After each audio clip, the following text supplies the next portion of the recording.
Hey guys, guess what today is? It's the fish room tour. Now, the other day I put out a poll about where you guys think my fish room is, and today you'll finally get that answer. Now, I know based on the percentages, I think there's only 2 people that got it right. And so I think this might be a shocker for you guys. So hang around, check it out. Before we get straight into the tour, I'm going to give you a quick rundown of some things and explain what's going on around here. So my fish room is going to be going through a transition, basically, and not so much as like physical space transition, more of each individual tank is set up as like super low tech tanks right now. They don't have any like real fertilization in the substrate, so no active soils, nothing like that. I have one tank that's running like an eco-complete, but I don't even consider that an active soil. I mean, it's more of like a charcoal because it sucks the nutrients from the water. And I'm thinking that most of my tanks are going to be going to a dirted tank style. I might even pick up an aqua soil to try to give that a shot in one of the tanks, but they're all going to get some sort of nutrient rich soil because I did one tank with a dirt, and you guys will see that in the tour here. But the one tank it blew my mind. I mean, the plants that it grows, the density that I can grow. Before when you get like a bush of stem plants, it always seemed like some of them would just start dying off because it just didn't have enough nutrients, and it was always out competing itself. Not this tank, man. This tank, it just produces and produces. It's looking a little barer now because I've actually taken some stuff out and I've put it in other tanks because I'm trying to spread it out. But it's awesome. So I'm super excited about that tank, and it's gotten me like motivated to start pushing my plant game to the next level. And I think you guys are gonna love what that does for some of my videos, because it's gonna make a rotation of like, hey, I can set up a project, I can set the expectations for the project, we could run it. So we'll do setup videos of different types of tanks, different styles, different plants in them, different fish in them, and then we'll be able to do like a rotation of that. And I have about 50, I always remember, I can never remember, I think it's 15 tanks off the top of my head, and we'll be able to kind of go through those and kind of set them up, see how they thrive or they don't. But yeah, guys, this is gonna be a lot of fun. So stick around, like I said, and let's get to it. Dude, where'd my coffee go? Let's get to it. Okay, guys, we're gonna be starting off with the ugly. All right, so this tank is the tank I used to breed my celestial pearl danios. It is out of commission, and it's been out of commission for about 3-4 weeks now. I just got to reset it. I have all my breeding stock in a beautiful planted tank right now, but this thing, I lost my original breeding pair that were in there, and just have not gotten around to resetting it. But this thing just produces celestial pearl danios like no one's business. I mean, it just, I can't stop producing them when it's set up and running correctly. But due to my own failure, that is not exactly running the way it should be right now. So we will get around to resetting that and cleaning it out and making sure that it is nice and healthy and safe for a new pair of CPDs. All right, now this tank right here is not gonna be having what's in there right now, but basically I have a group of yellow Neocaridina shrimp with that yellow back, that yellow line. Those guys I'm gonna be trading out for another project that's going to be part of the build videos that I'm talking about. So we'll be doing build videos on different tanks, and like I said, I'll be trading for a new species of fish with them. And then the other thing that's in here is a new group of pygmy cory cats.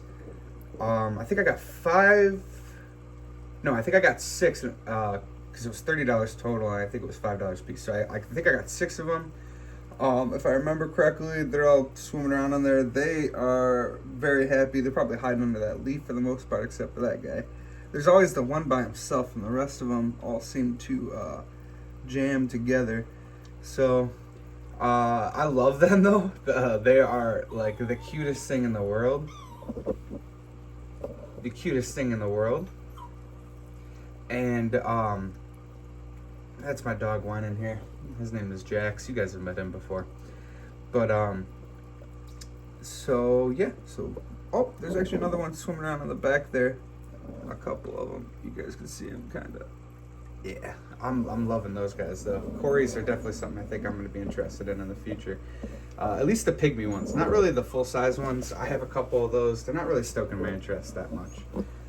Our next tank here is our koi tuxedo guppies.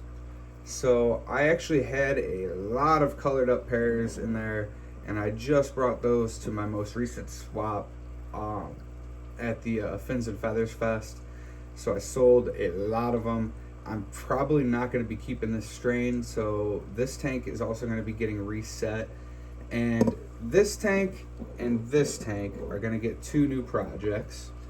One of them is fish that I already have here, the lamp eye killies, and then I will probably try to breed the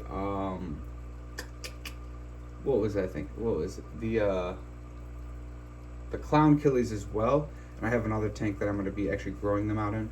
But basically what I'll be using this for is, this is going to be like a spawning mop tank. So I'll be throwing fish in here that spawn in mops. With mops, I'll keep it bare.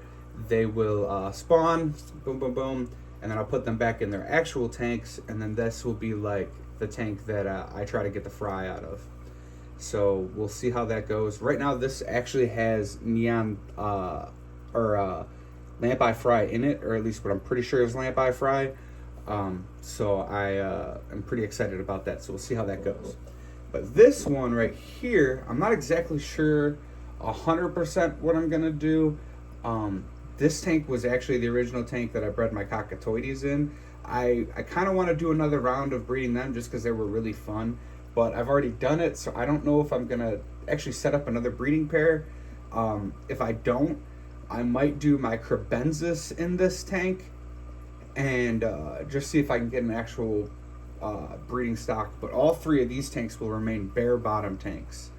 I'm going to take all the sand out of them, and they will just be like, those are my breeding only tanks. So whatever is in these 3 tanks is stuff that I'm specifically working on breeding, and I think that's what I will do with that.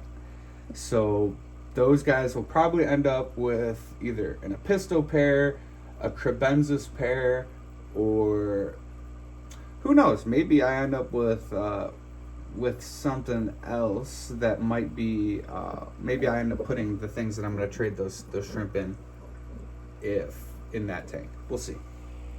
All right. Okay, so now we're getting to my bigger rack. Those were 3 5s. We're up to the 10s now. I have a couple of random 5s here and there. But all right, so this tank right here has a betta. It has some sparkling gouramis, and it has a metal lace or metallic lace, metal lace guppy group, blue metal lace or black metal lace. I can't remember. I think this is the more black line, and then my girlfriend's got the more blue line.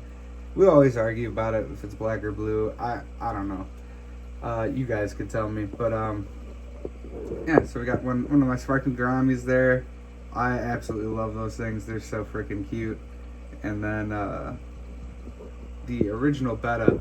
So this is which one is that? I think that is Richie, and then I had Buster Blue, and those are the 2 original bettas that started everything that I have, everything that is outside in aquatics. My girlfriend went and got Richie, and then I had to get a betta, and then I started learning, and then I got a bunch of other fish, and now you know what everything I'm doing is. So yeah, that guy right there, he started outside in aquatics. Thanks. All right, so yeah, not too special here. Like I said, I'll be resetting this tank though, so it'll be going to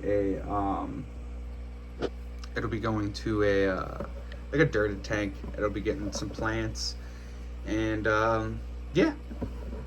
So the next one here is my blue metallic, or my blue holographic guppies here. These are a line that I've worked on myself.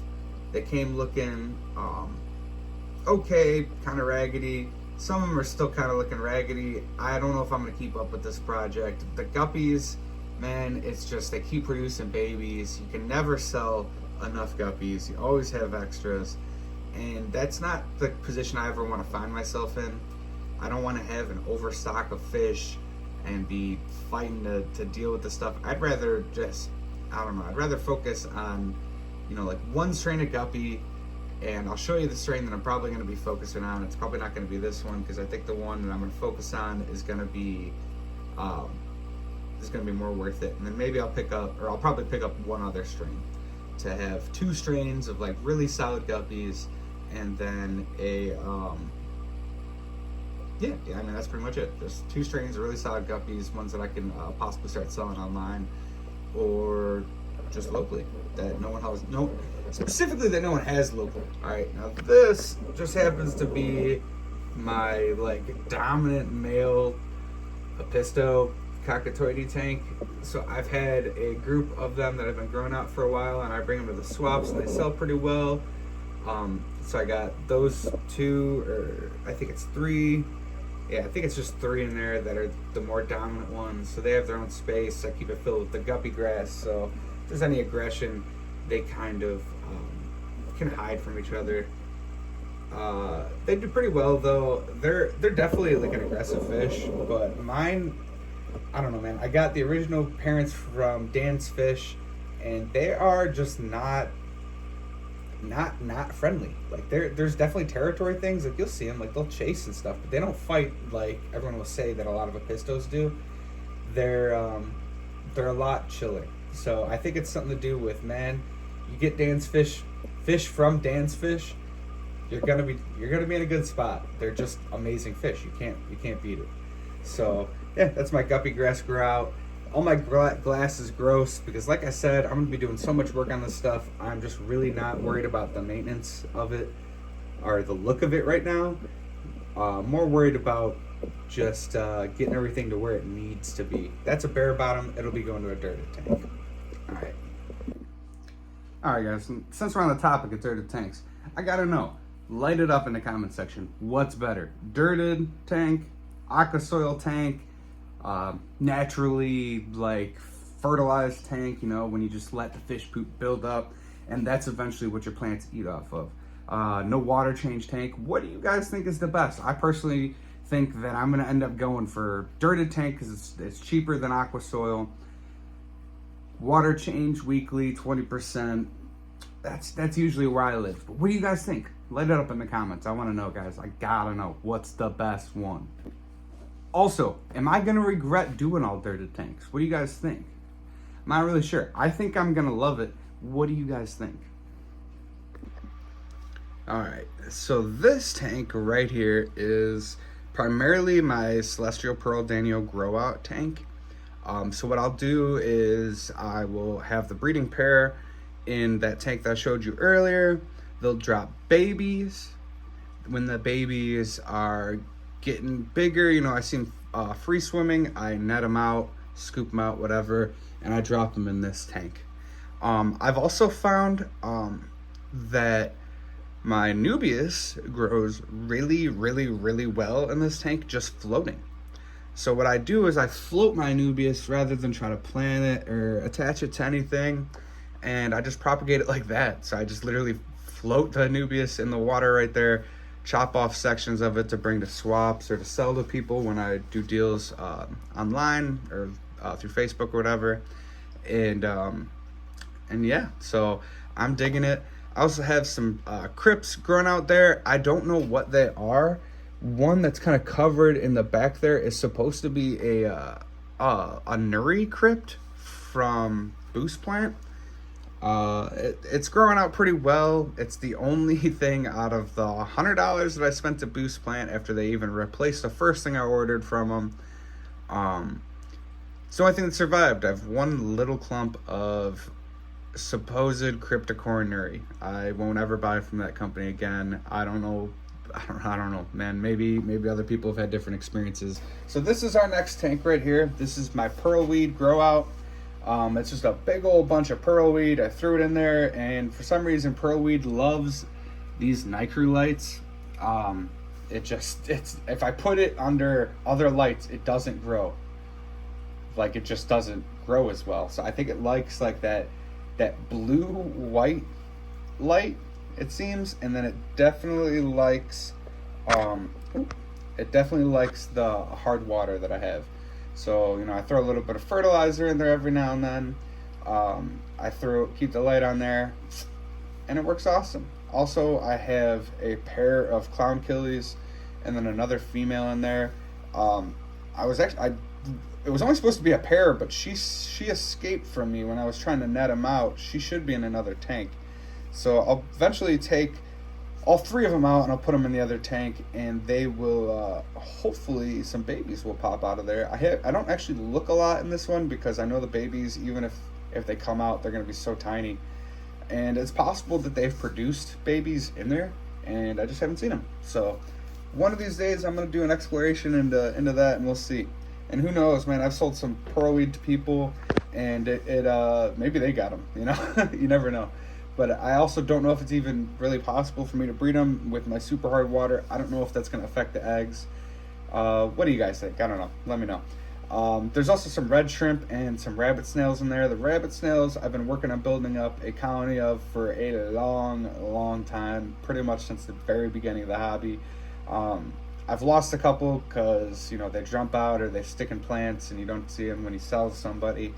But yeah, so I got a pretty decent amount. There's a mother, like the big mother one in there, and then there's a few other babies. My favorite snail by far. Love the way they look. Just absolutely love them. So yeah, and then there's the big daddy clown killie right there. All right. Okay, so this is our next tank right here. This is my main Apistogramma cockatoide Growout. A lot of females in here, a couple males, a couple of subdominant males, so you don't really know, but there's my main females are in here.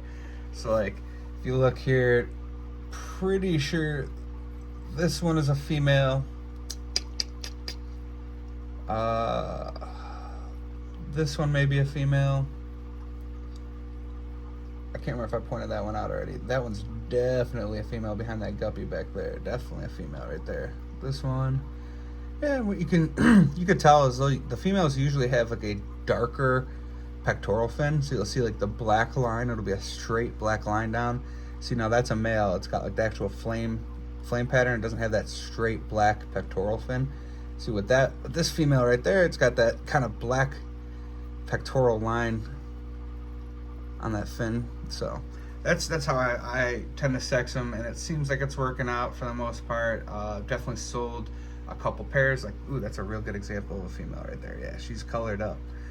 So that is those are my favorites. Those are really what stoked my interest in breeding, because once I got them to breed, I was like, oh my god, that and the Celestial Pearl Danios.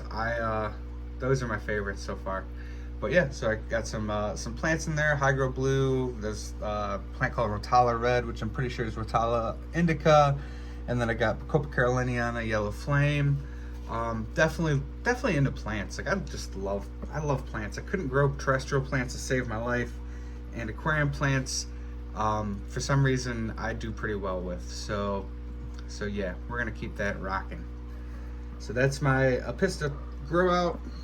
We'll see if I continue with those kind of as a breeding project, or if I just, I don't. We'll see. Okay, so these are the Guppy strain I will probably actually continue with. So these are the red dragons. They are beautiful. We got some that are like not exactly the body type. Like, that's not exactly what I'm looking for. I got to pull him out, but that's more what I'm looking for. The tail shape needs to be a little bit better, but that's like the coloration I'm looking for. And honestly, most of the people that I sell to, they just really want pretty fish, and that is a pretty fish. They're not looking too much into like the tail shape or any of that crazy kind of stuff. So that's honestly a good enough quality for most of the people I sell to. If anyone wants higher qualities, then that's why I try to take care of the tail shape and everything. But I'll be honest, like I'm not a like high end guppy breeder. I deal with more beginner hobbyists and everything. I try to get people set up in a super super positive way. So like when they start off their first tanks, they don't have a lot to worry about, and they just have super healthy fish that are pretty. And that's one of the fish that I think is going to work out good for a lot of beginners. All right, we'll keep this moving here. All right, and these are my crebensis poulters. So I got the female and the male there. These guys, she is like constantly trying to spawn with him, and they have both been in the hut. They have definitely done like breeding action. They've done all that stuff, but I've never seen babies. And what I think happens is every time they spawn, I think these snails just devour the eggs. I can't think of anything else, unless maybe one of them like is not fertile. She's the only female that I have, so if that's the case, that would really stink. I have 2 more males, so I could probably swap out a male, but then I'm worried about like, if they've paired and then I swap them and she's like, whoa, who the heck are you?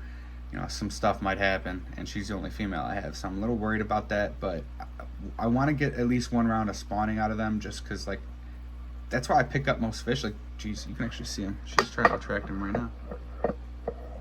She was just dancing. She does this like shake kind of dance to get his attention, and then she'll like go into the hut. Yeah, it's actually some pretty good footage right here. But anyways, so yeah, that's we'll see what ends up happening with them. I'm gonna reset this tank too, like I said. It'll be dirted. I'm gonna use the sand from the tanks that I break down to do caps on all the other tanks. So when I put dirt, I'll do a sand cap, and yeah. These guys are they're a lot of fun though. Like they're pretty. I really want to breed them, so I probably will give them like a breeding suite in one of those 3 5-gallons down at the bottom there, and we'll see if that ends up working for them. Okay, guys, so this is my first dirted tank. Now, it is like really thick with plant growth, and like I said, I actually have just recently taken some stuff out of it, so it's actually thinner than what it was.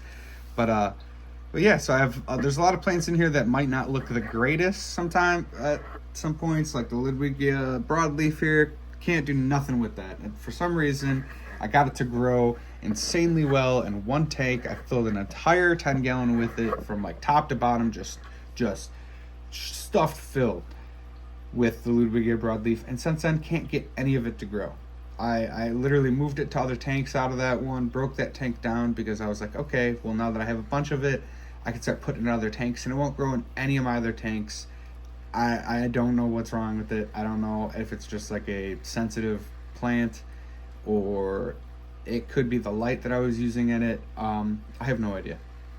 No idea. And it bothers me to this day. That plant just kills me. But anyways, there's like Hygro Blue, there's Hygrophila polysperma, there's Hygro Blue is actually Hygro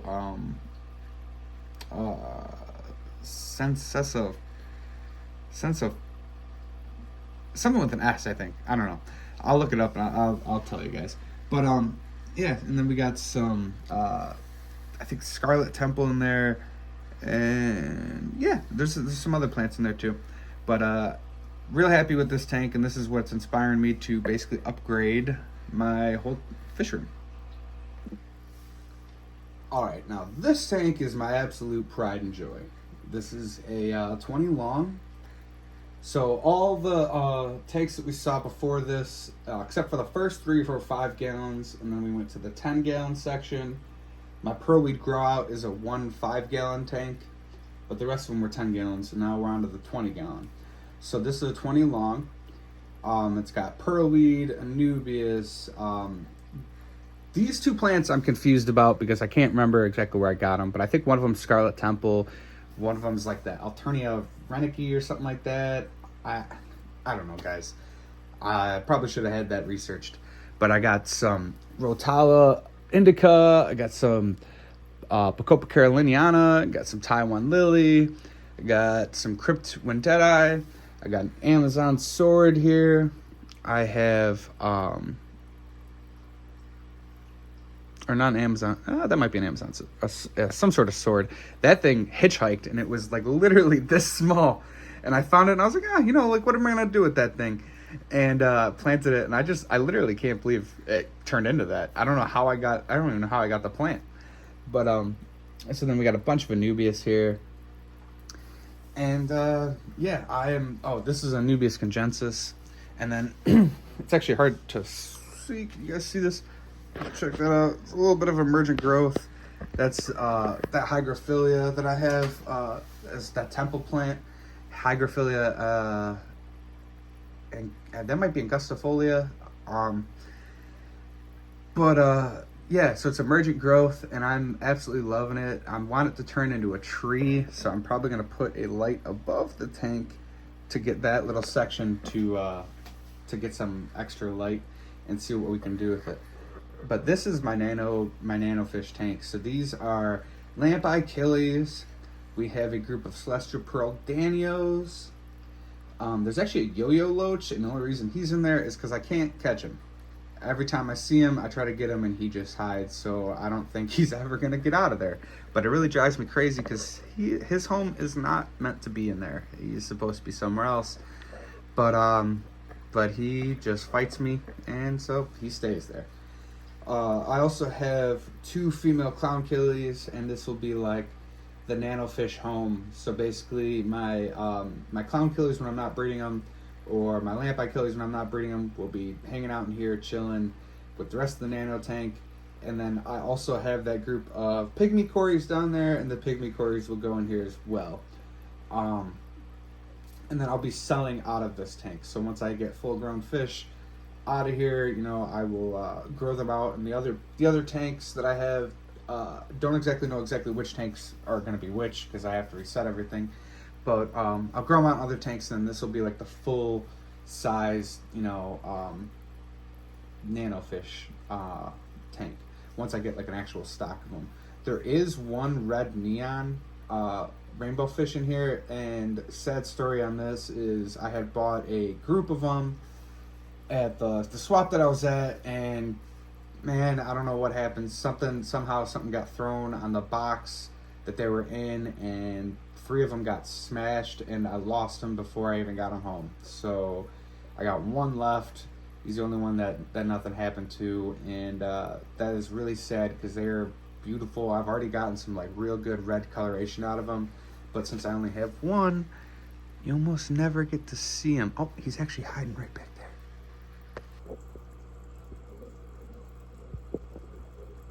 That's him right there, guys.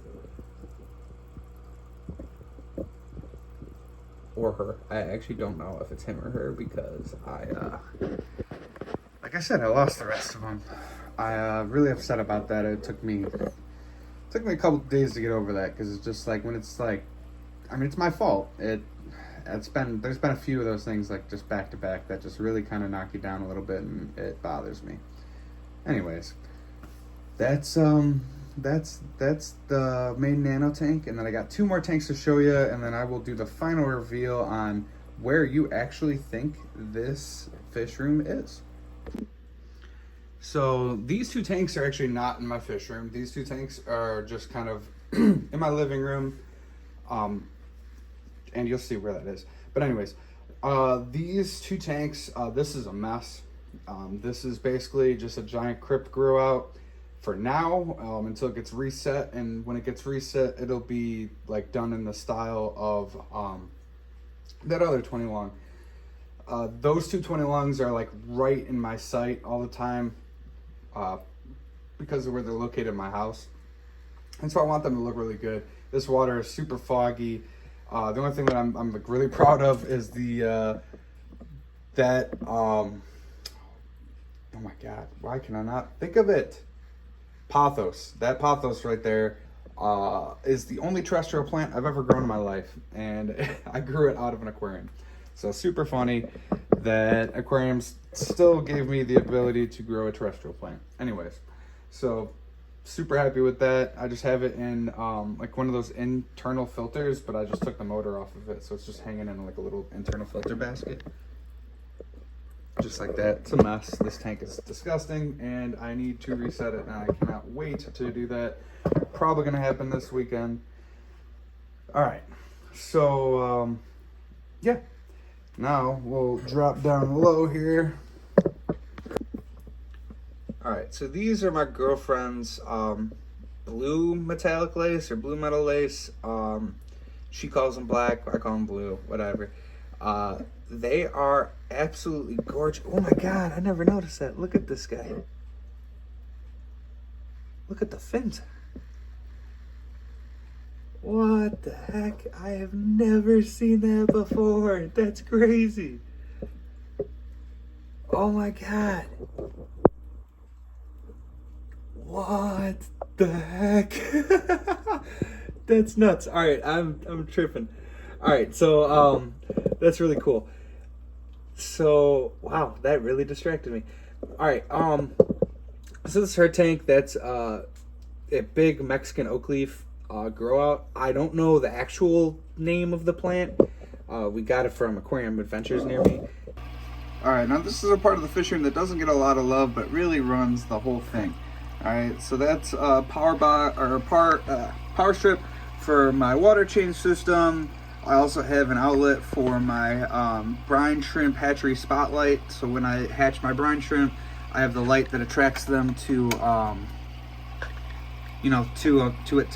make it easy to extract them to feed the fish, the brine shrimp. So that's my brine shrimp hatchery. They're homemade out of Arizona tea bottles, my favorite style.